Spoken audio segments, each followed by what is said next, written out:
Good morning, everyone. Welcome to my presentation, Facilitate You, User Facilitation Skills to Lead Yourself. Now, during the next 40 minutes, I'm going to make you painfully aware of how mean you're being to yourself. I'll also convince you that you do not need any new tools, any new skills, any new things in order to fix that problem. And I'll show you how you can harness the things that you already know to lead yourself better, be more productive, get important things done, and actually just be happier with yourself. Now, I've been using some of the things I'm going to talk about here for maybe 10 years, but I've been using them in very specific ways. And it's not only until last year when I've expanded this idea to encompass more things and be more generally applicable.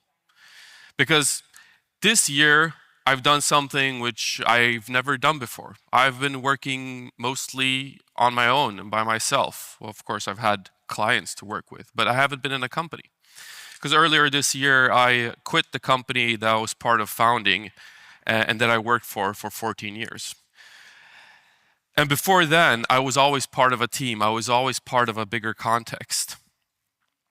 And when you work on your own, you're quite literally your own boss. So what I quickly discovered is all the freedom I had to do anything I want was actually quite crippling. So I needed to put up guardrails for myself in order to drive myself in the right direction, focus on the things that were important, and actually get good things done. So that's what I did. I looked at the skills that I had, and I looked how I could apply that I had and that I'd been using with teams and with organizations for many years, and tried to figure out how can I use that to lead myself, to put myself in the right direction, in the right spot, and set myself up for success. And that's how I came to adapt this idea of using facilitation skills and personal workshops in a bigger context. And that's what I hope to share here with you. So my name is Mazur. I'm a consultant, coach, and speaker. I've been working in software for over 20 years, first as a software developer and now more as a facilitator and coach. I help organizations bridge the gap between business and technology so that everybody else can focus on building kick-ass products that your customers love. So, how many here are in a formal or informal leadership position? All right, nice. Would you say you're doing a good job? You're leading well? Yeah? I guess so. I mean, most people try to do a good job and do good things. Now, for the rest of you, how many here would want to be in a leadership position, formal or informal someday? Yeah? Good. We need more leaders. The thing is that as I talk to a lot of organizations, there's usually more opportunities to lead than there's people willing to do so. So if you have the ambition to step into leadership, I think you should. And the thing about that is, leading is not the same thing as managing. So when I talk about leadership, it's actually about setting out a goal, taking the first step towards that goal, and having people voluntarily follow you, creating a voluntary movement towards that direction. And the least thing you can do is to do that for yourself. Set out the goal, take the first step, and follow yourself in that direction. Now, be honest. How well are you actually leading yourself? You see, even if we have these leadership skills, we understand it, we apply to our teams every day, we're empathetic, we coach, we facilitate, we solve people's problems. When it comes to ourselves, it's kind of like the shoemaker's kid's problem. You've heard about this, right? The shoemaker's kids often go barefoot because we do not extend that self-care, that leadership, those structures to ourselves. And you don't really have to be self-employed or run your own business to lead yourself. Self-leadership, it's not only about your work, because when you lead yourself, you are you incorporated. That means you are the product team and you are delivering the products to all the different stakeholders around you. These stakeholders include yourself, they include your family, they include your friends. They, of course, also include your employer or your business or whatever you do to make money and pay the bills, right? So you have to manage that resource that is you in a way that is going to work for everybody around you. So, are you really doing that? Chances are you aren't. So, if you would be your own manager, would you quit? Like, would you go like, I'm done with you. Like, you're being a real asshole. I don't want to deal with this. Now, imagine if that voice in your head, the things that you tell yourself, imagine if that was a real person. And imagine if you worked for them. If they said the things that they say to you when you fail, right? If they wasted so much of your time as you waste, and if they invested so little in your development as you do, now they would probably get fired from that company or you would walk out the door. So we keep doing these things to ourselves, and the worst thing about it is we accept it. We go like, no, that's fine. That's only me. Like I can take it. I'm fine. But all the time we have all these skills. We have the empathy, we have the coaching skills, leadership skills, and we extend that to everybody else around us, but not to ourselves. So here's a call to action. I think you should prioritize you. I think you should focus on you. And there's very few books, unfortunately, on self-leadership. But that's actually not a problem. Because self-leadership and leadership in general are actually just the same skill, just need to reapply it to ourselves. So you need to draw on the skills that you already have. There's no new skills you need to learn. There's no new things you need to read up on. You already know all of this stuff. You could approach yourself in a different way. So I'm not suggesting that you be selfish here or you stop caring about others. I'm just suggesting extend the same behaviors, the same things that you do to others to yourself. So just think if we would do that. What if we would set aside time for development and reflection for ourselves? Or if we worked better to protect our own focus? Or we gave ourselves more constructive feedback and appreciation every day? How would that feel? That would be pretty nice, right? We would be a much better person. Instead, we keep being mean to ourselves, and even when we try, even when we go to bed at night and we say, like, tomorrow's a new day, I'm going to restart this thing, I'm going to be better, I'm going to manage my time better, I'm going to prioritize better, we still hit walls in unpredictable ways. Now, the two things I've seen happen when people decide that, enough is enough and I'm going to fix this thing, the number one thing that I see happening is what I call productivity theater. And this is when we say, like, tomorrow I'm going to get a grip. I'm going to be really good at doing everything. I'm going to get, really busy. I'm going to get a lot of stuff done. So what we do is we gravitate towards all the easy stuff, all the small things we can do. Do that phone call, send that email. I can book that meeting. I can say yes to all the meetings. I can go everywhere. I can do all the things. And we end up not doing the things that are actually important, but our agenda feels really full. So when we exit that day, we go like, oh, I've been so busy today. I've done so many things. But we haven't really created the value that we were hoping to create. And this happens for one of two reasons mainly. One reason is that we don't know what the goal is. We don't know where we're going, so we pick up anything that is small, manageable, and easy to deal with. The second thing is that we know what the goal is, we know what the thing is, but it's too big and scary and we haven't broken it down into smaller and more manageable parts.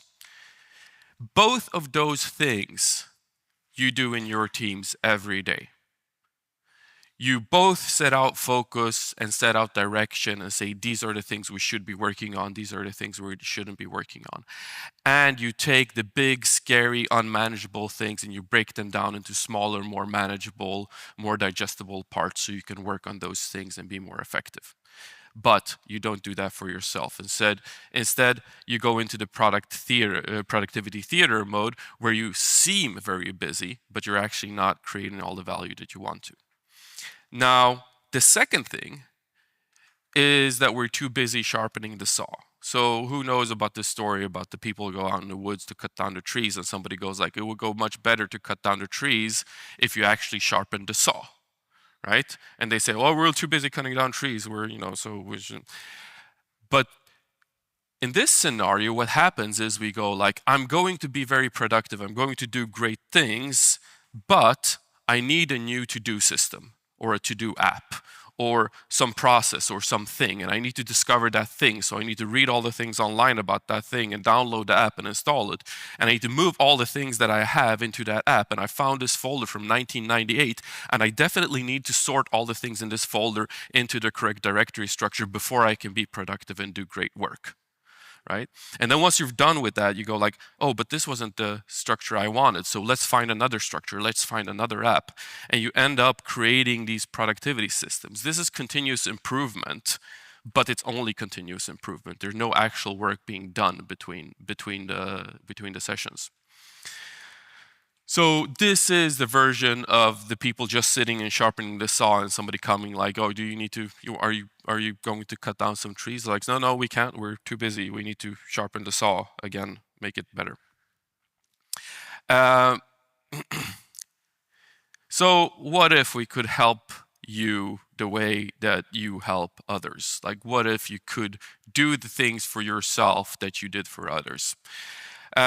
First, we need to recognize that in order to do that, we need to know what our what our direction is. What do we want to achieve?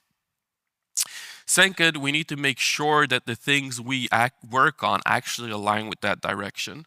And lastly, please do it without picking up new skills, new tools, new things. Look in your mental drawer of things that you use every day and reapply them to yourself. Because all those skills work and you're good at them and you use them every day.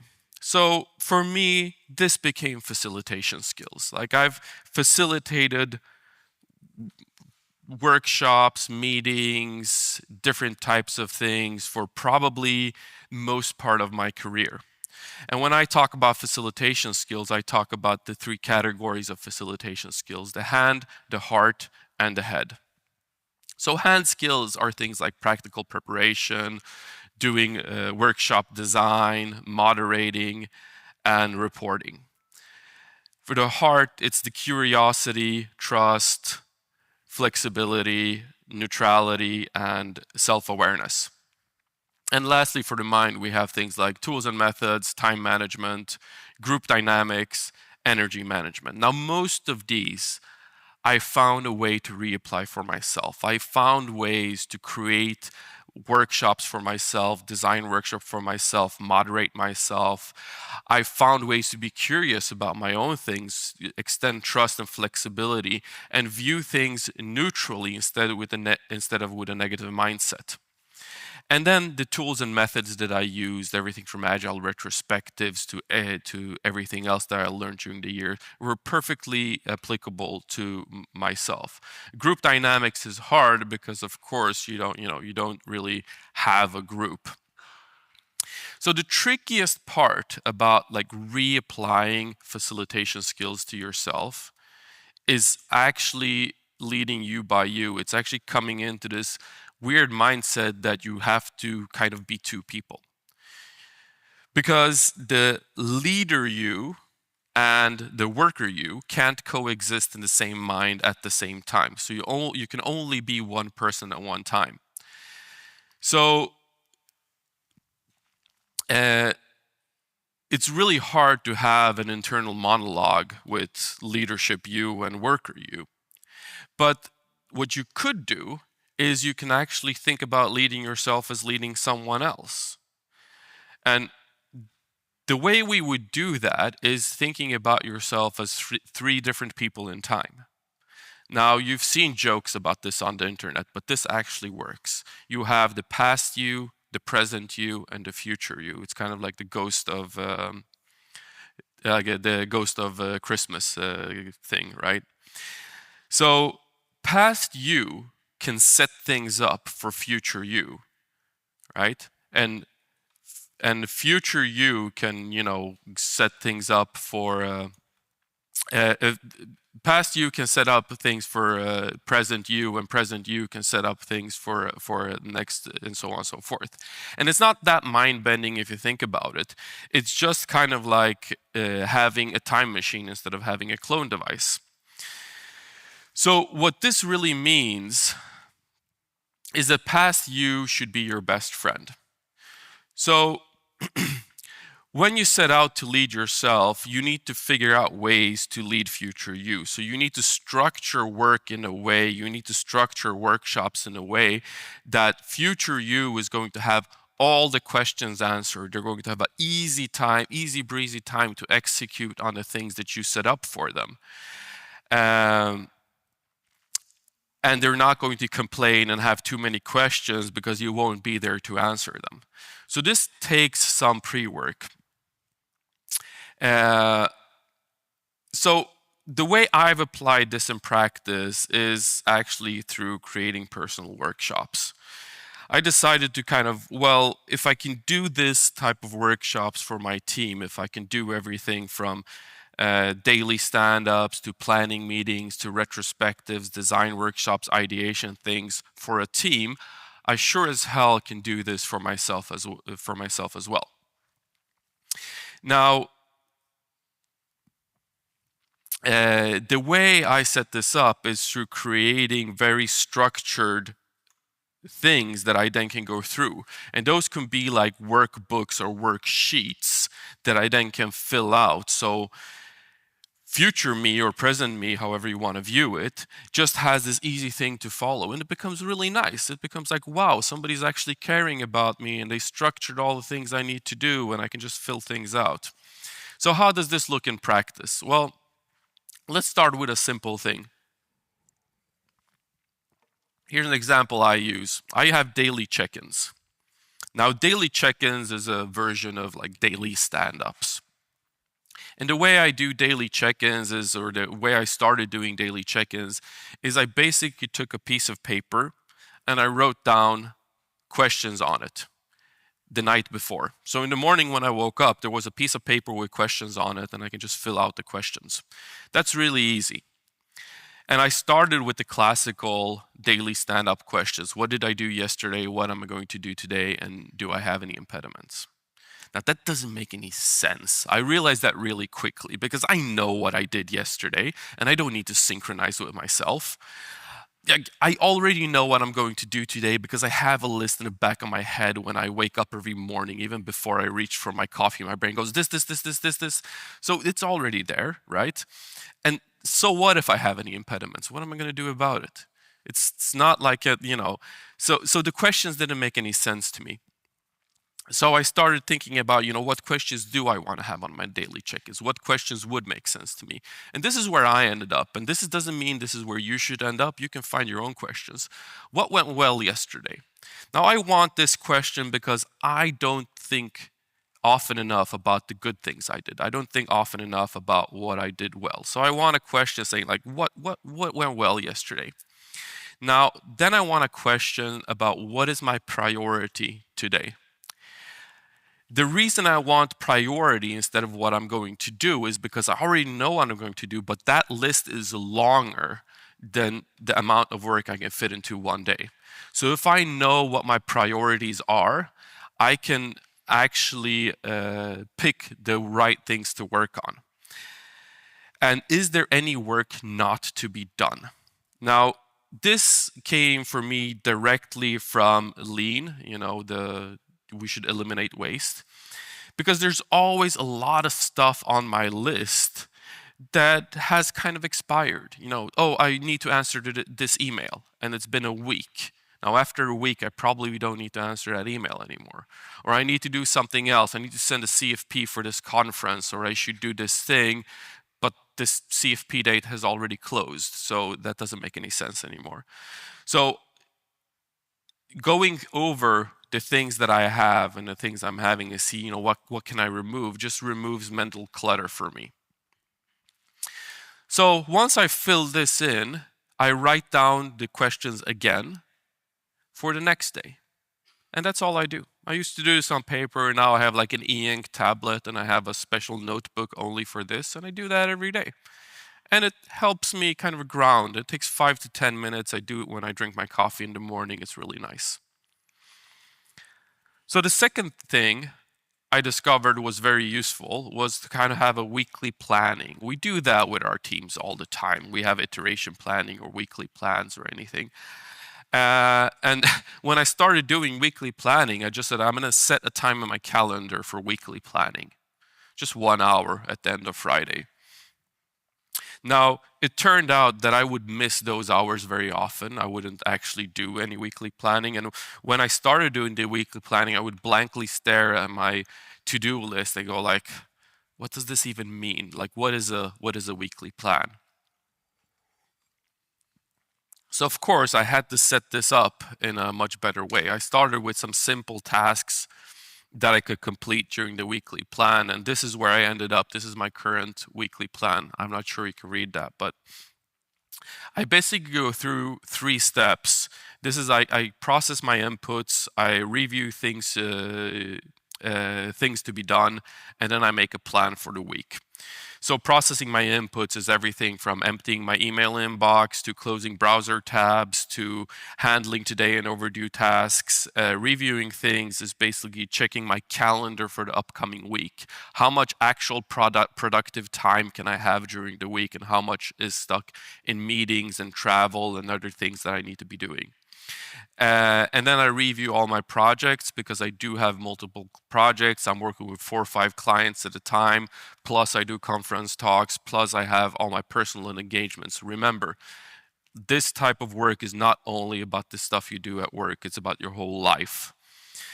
And then I review tasks, and tasks are things that don't actually fit into projects, but they could be like, go to the grocery store, buy batteries, other types of things that just kind of fall in between. And then I try to make a plan. I try to create the focus areas for this week, and I try to put out all the tasks into the days where I see I actually have time to do them. And this way I try not to overfill my weeks, even though I always do. But the point is, when I go into my 1.5 hour planning meeting, which now I need 1.5 hours on Friday to do this, I've set this up for success. I know exactly what I'm supposed to do. I can check off the things. I have a timer. I have a clock. So I'm not staring blankly at the screen and saying, I'm going to do planning. So past me has created a system for future me or present me to use. I also have another version of this, which is when everything goes really, really bad. When I wake up and go like, I have no clue of what I'm doing. I have no clue of where I'm supposed to be. Everything is spinning. There's just too many things. And this is my kind of firefighting workshop that I do. This only takes 10 to 15 minutes. And what I do is I gather data, and I do this through brain writing, either on Post-it notes or just on a piece of paper. I write down everything that's on my mind, big or small, work or personal, urgent, not urgent, worries, thoughts, things to do. I then sort the list. I take out the thoughts and worries and put them in one pile, and I put all the things that are actionable in another pile. Then I prioritize. The things that need to get done today go into a separate pile. The things that need to get done this week go in a separate pile. And the things that can wait go in a third pile. Then I act. I basically do all the things that need to get done today. The reason I do this is because it's really hard to focus on any sort of planning or any sort of, mindful state, figuring shit out when the house is on fire. So I really need to put out the fire first. And then I create a plan for the rest of the stuff. I put things that need to be done this week into an urgent list, and I work the rest of the week through that urgent list. And then I book a proper planning meeting with the things that I have on my later list to kind of repair the system and get back on track. And this has saved me multiple times. I can do this on the road. It takes me 10 to 15 minutes to do, and anytime I feel overwhelmed or I feel I'm losing control over what I'm supposed to be doing, this is what I fall back on. And the reason this works is because it's a structured workshop. I know how it works. I know I can do it, and I know where it is, and I can pull it out. And I just follow the instructions. I actually read off the list and follow the instructions when I do this. Now, the last one is the one I've been doing for the longest period of time, and this is the personal retrospective. And I didn't invent this. I heard about this from a woman called April Wenzel, and she did a whole talk about personal retrospectives, like at the conference in Stockholm. I can't remember what it was, and this was probably 10 years ago. Now, I got so inspired by that talk, so I started figuring out, I should be doing my personal retrospectives as well. And I think this is probably, just as for teams out there, for you as an individual, doing some type of retrospective is probably the most valuable thing you can do. Because even if you have daily check-ins, or maybe you have weekly planning meetings with yourself, maybe you have other type of thing you do, it's very rare that people actually set out time to sit down and reflect over their own work and their own systems to grow and get better. And the way I do personal retrospectives is basically the classical way from the Agile Retrospectives book. It goes through the 5 steps of setting the stage, gathering data, generate insights, and then deciding what to do and just closing out the retrospective. So if you've done retrospectives inside with your teams inside the company, chances are you follow this model, because I think it's the most prevalent one. And the way this looks when I do it with myself is, for setting the stage, I always use the retrospective prime directive. And I've adapted it to be my individual retrospective prime directive, so now it reads like this. Regardless of what I discover, I understand and truly believe that I did the best job I could, given what I knew at the time, my skills and abilities, the resources available, and the situation at hand. That feels nice saying. Like Aw, thank you so much. No, but I mean, it's important, because when you go into reflecting over your own work, it's really easy to become self-critical. So just as we become critical of others inside of retrospectives, this helps us stay grounded and on track and saying, like, I did a good job. Like, it's okay. Now, gathering data, I usually go for the column approach. That works well for me. And if you don't know what that is, you put out columns either on a whiteboard or just a piece of paper. If you're doing it personally, you really don't need to do the whole post-it note thing. You can just write things inside of columns on a paper. And I use different setups. Sometimes I use mad, sad, glad, so I can structure the things inside of that. Plus, delta, good things, things I can improve. Start, stop, continue. Sometimes I add in new ideas column and appreciation column. But I kind of just write things out in columns. And the reason I have the columns is because if I just try to write a list down like this, I'm going to get stuck. But the columns, the topics, help me get into the right mind space of saying, what things am I mad about? What things am I glad about? What things am I sad about? For generating insights, I always use affinity mapping. It's just, for me personally, that works really well. So affinity mapping is when you group things together that from the list, when you try to group all the things that make sense together with each other. If I've used post-it notes, and I do this sometimes, it's easy to just move the post-it notes close to each other. If I do this on paper, I use color markers and just mark out the things that seem to group together in one color. Then I give the things a topic. I decide on what topic it is, and prioritizing and choosing what you're going to work on is really easy when you're doing a personal workshop, because you can just decide on yourself, like, this is the thing that's most important, this is what I want to work on. So there's no dot voting or anything like that you would do in a normal retrospective.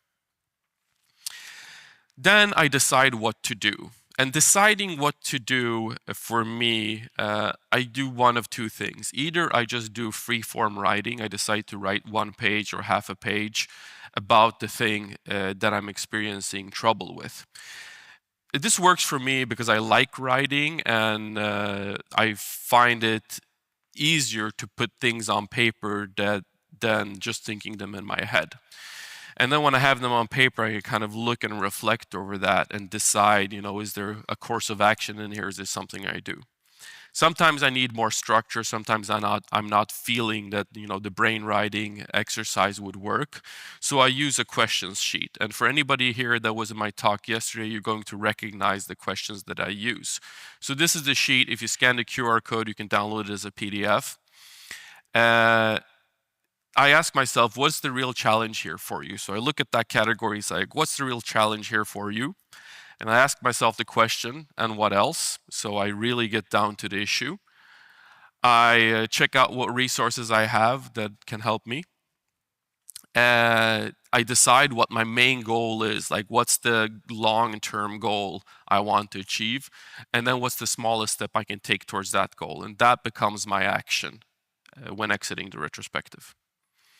So sometimes it's helpful to have this type of very rigid structure, because today me can be in a bad space. So past me sets things up like this for today me, so I can keep myself on track. Now, lastly, I do a closing. And closings, when you're yourself, they're really nice. They're really easy. I basically just go and do something nice. This might be everything from enjoying 5 minutes of mindfulness, buying a really expensive cup of coffee, getting ice cream, or anything that makes me happy. I try to close everything down. Just have a reward, celebrate. You did something good. Now, coming up at the end of this talk, I want to give you 3 takeaways, 3 things that you can take with you as you exit here today. First of all,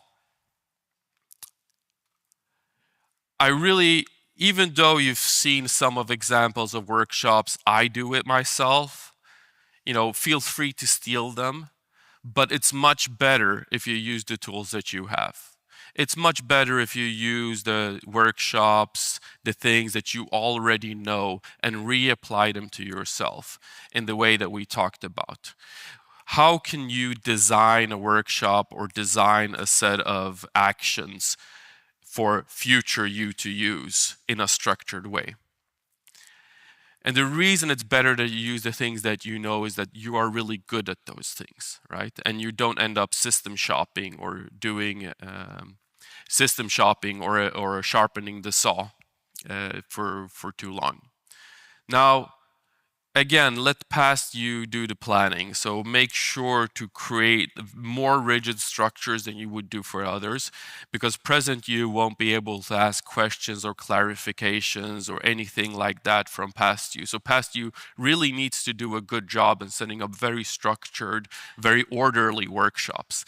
That doesn't mean that they need to be super detailed. They just need to have a clear path that you can follow. So when you open up the workbook and when you open up the workshop, you can sit down and focus on filling it in and don't have to switch mindsets back and forth between, oh, it's leadership me, it's worker me. And then just be a better boss to yourself. Extend some more empathy, extend some more coaching, give yourself some self-appreciation, and generally don't stop saying things to yourself that you wouldn't say to others. Thank you. If you have any questions, I'm happy to take them. Otherwise, I'm really glad you all showed up to this session. Thank you so much.